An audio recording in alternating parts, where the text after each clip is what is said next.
Salut la famille et bienvenue sur cette nouvelle vidéo du site www.moonwatch.fr. J'espère que pendant ces premiers jours d'été, vous n'avez pas trop bronzé puisque je vais vous présenter 5 montres en bronze à moins de 1000 euros. Allez, let's go. Alors avant de vous présenter mes 5 modèles, je tenais à vous préciser que je vous mets l'intégralité des liens dans la description. Donc pensez à aller voir, à cliquer dessus, ça fait toujours plaisir.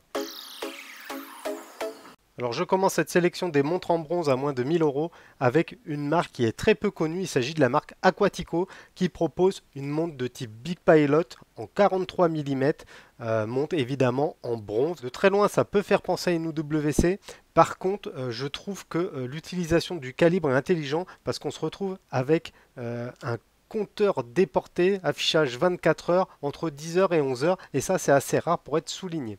Donc plusieurs coloris de cadran sont disponibles. On a le marron, on a également le vert et on a le noir. Bon, moi ma préférence elle va clairement sur la noire. Disponible pour à peu près 275 euros. Aquatico, c'est une marque qui n'est pas vraiment connue et pourtant on n'est pas sur de la copie ou de l'hommage comme pourraient le faire des Pagani ou comme pourraient le faire des Baltani ou d'autres San Martin. Ici on est vraiment sur un design qui a été repensé notamment au niveau du cadran puisque comme je le disais on va retrouver ici un compteur affichage 24 heures et cet affichage il est possible tout simplement par l'utilisation d'un calibre Seiko NH37. Donc les spécifications 43 mm de diamètre, 12,5 mm d'épaisseur, donc une montre en plus qui n'est pas si épaisse que ça.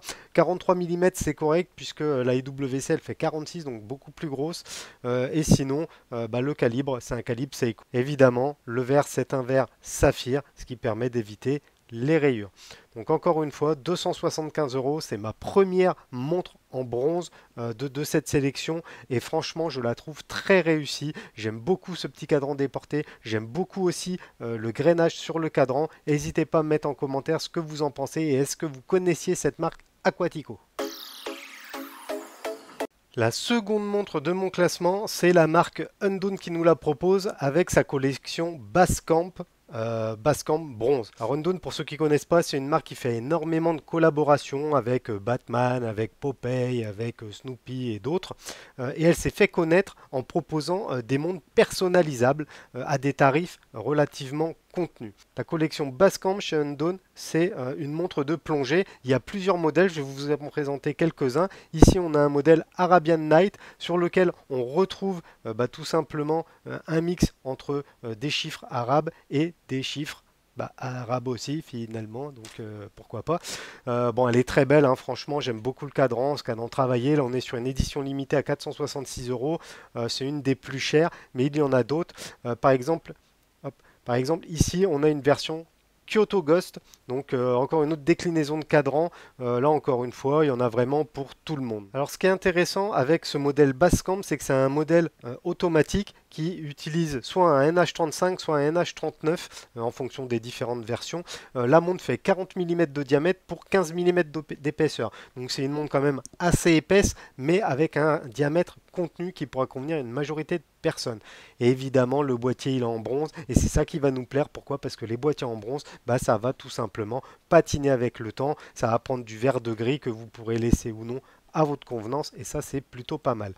D'autres modèles sont disponibles, par exemple le modèle Kali. Évidemment sur ce modèle on retrouve les cadrans dits California, c'est-à-dire des cadrans avec des chiffres romains sur la partie supérieure et des cadrans avec des chiffres arabes sur la partie inférieur. Le dernier modèle que je vais vous présenter, c'est une déclinaison avec une aiguille Dazer qui prend un petit peu de peps de la couleur. Il s'agit de la Basecamp classique bronze. Là, cette fois, on va avoir une aiguille orange qui rappelle un petit peu la Frecion chez Rolex par exemple, ou la nouvelle Explorer 2. La troisième montre de ma sélection des montres en bronze à moins de 1000 euros, ça va être une Zelos Hammerhead dans sa déclinaison V3, c'est-à-dire la troisième mouture de cette Hammerhead. Alors Zelos, c'est une micro-marque, mais je ne sais même pas si on peut considérer que c'est encore une micro-marque, parce qu'elle marche vraiment très très fort. Les modèles partent assez vite, il y a même un petit peu de spéculation sur certains. Moi, j'en ai pas encore eu, mais ça ne saurait tarder à mon avis parce qu'ils font vraiment des trucs très très sympas. Donc là, la Hammerhead, c'est vraiment la montre de plongée. On voit qu'il y a plusieurs déclinaisons de cadran. Je vais vous présenter celle-là qui est la teal, celle que moi je préfère avec un cadran bleu-vert. assez sympathique. Donc c'est une montre qui est proposée à peu près à 450 euros, donc ce qui n'est pas délirant hein, pour une montre en bronze avec un calibre Seiko NH35, encore une fois, hein, c'est clairement le calibre qui revient le plus souvent de toute façon dans les montres à moins de 1000 euros. Ici, la montre est étanche à 300 mètres, donc véritable montre de plongée. Elle est faite pour ça. Et elle est vraiment très lisible. D'ailleurs, Zelos joue là-dessus puisqu'ils vont utiliser du Super Luminova BGW9 et du C3X1. Je vous montre ce que ça donne en mode Wrist Night, en mode Lume Shot. Et franchement, ça a de la gueule. Alors je ne sais pas si c'est durable dans le temps, en tout cas ce qui est sûr c'est que pour 450 euros, cette montre de plongée elle est vraiment atypique, que ce soit la forme, la conception, j'ai même l'impression qu'en termes de volume, Zelos a fait vraiment un travail considérable pour que cette montre ait une grosse présence. En plus, petit détail qui n'est pas pour me déplaire, on retrouve la date à 6 heures et elle est discrètement intégrée, d'ailleurs je suis persuadé que vous ne l'aviez pas vue. N'hésitez pas à me mettre en commentaire d'ailleurs si vous l'aviez vu, ce petit champ de date. Alors la quatrième montre de ma sélection, c'est un best-seller de chez Hamilton puisqu'il s'agit de la Hamilton Khaki Field Mechanical avec une carrure en bronze. Alors je vous avais présenté dans une précédente vidéo la Hamilton Khaki Field Mechanical en 42 mm sur cadran blanc. N'hésitez pas à aller voir la vidéo si ce n'est pas fait la famille. Et c'est clairement une montre incroyable avec un rapport qualité-prix exceptionnel. Ça fait partie pour moi des Field Watch qu'il faut posséder, que ce soit sur acier ou sur bronze.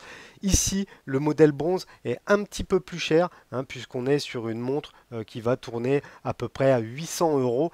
Par contre, elle est beaucoup plus rare et originale finalement que le modèle acier. Alors après, on a exactement les mêmes spécifications. C'est le calibre à remontage manuel Hamilton hein, qui possède à peu près 80 heures de réserve de marge, je crois. La montre fait à peine plus de 9 mm d'épaisseur. On est vraiment sur une très très belle pièce. Bon, moi je suis pas fan du natto cuir. Évidemment, vous pourrez le changer. Même si c'est vrai que les cornes sont assez longues et c'est pas si simple que ça de trouver un bracelet pour cette Khaki Field. Après, j'adore le mélange des index et des aiguilles vanillées avec la couleur du cuivre. Surtout qu'une fois que le cuivre va être patiné, je pense que le combo va être magnifique, pour pas dire sublimissime. Je sais que vous êtes nombreux à posséder des Hamilton Khaki Field. N'hésitez pas à mettre en commentaire vos retours par rapport à cette montre. Est-ce que vous avez déjà eu des problèmes avec? Parce que moi, c'est une montre que je porte régulièrement et c'est vrai que je prends énormément de plaisir à la porter de par sa finesse et de par sa lisibilité. Alors pour la dernière montre de notre classement, je vous propose de partir sur une Glycine Combat Sub GMT en 42 mm qui est juste magnifique.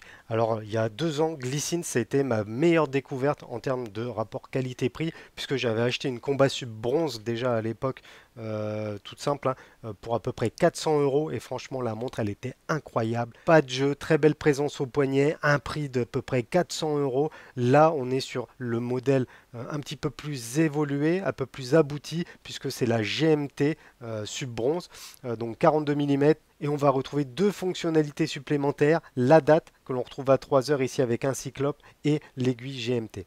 Alors c'est vrai que le cyclope, je ne suis pas spécialement fan sur cette montre, d'ailleurs même sur ma Rolex je l'ai fait sauter le cyclope, parce que je vois pas l'intérêt d'un cyclope sur une GMT.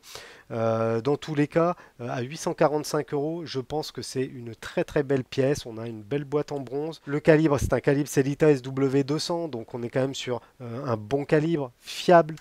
Et pour ceux qui, comme moi, sont pas spécialement fans du cyclope, il n'y aura aucun mal pour le faire sauter avec un cutter chauffé au chalumeau. Plusieurs possibilités de cadran, puisque Glycine nous propose cette montre sur un cadran bleu, sur un cadran noir, sur un cadran marron. Quoi qu'il en soit, cette montre, elle est vraiment très très jolie. Et c'est mon gros coup de cœur de cette sélection de montres bronze à moins de 1000 euros. Glycine, encore une fois, on associe souvent ça à une marque un peu cheap, un peu bas de gamme, et pour moi c'est loin d'être le cas. D'ailleurs, je place ça au même niveau que les Oris, que certaines Longines, et c'est vraiment une marque qui mérite qu'on s'y intéresse. Voilà la famille, cette sélection de 5 montres en bronze touche à sa fin. J'espère que ça vous a plu. Est-ce que vous auriez mis d'autres modèles dans cette sélection en sachant qu'il ne faut pas dépasser les 1000 euros, attention. J'ai pas voulu tomber dans les mondes trop faciles à la Yema, Superman, Bronze, etc. Monde que j'ai déjà présenté sur la chaîne, hein. D'ailleurs, je vous présente le site ici. Pensez à aller consulter moonwatch.fr. Vous retrouverez l'intégralité de nos revues et de nos vidéos. Quoi qu'il en soit, je tenais à tous vous remercier puisqu'on est 4000 abonnés maintenant sur la chaîne. Merci à tous. Pour les 5000 abonnés, je vous prépare une belle surprise, je pense. Donc, n'hésitez pas à filer le lien à votre frère, à votre chat, à votre tante, à tous les gens que vous connaissez qui ont YouTube. Ça fait avancer la chaîne. Sur ce, moi je vous dis à bientôt les amis pour une prochaine vidéo. Salut!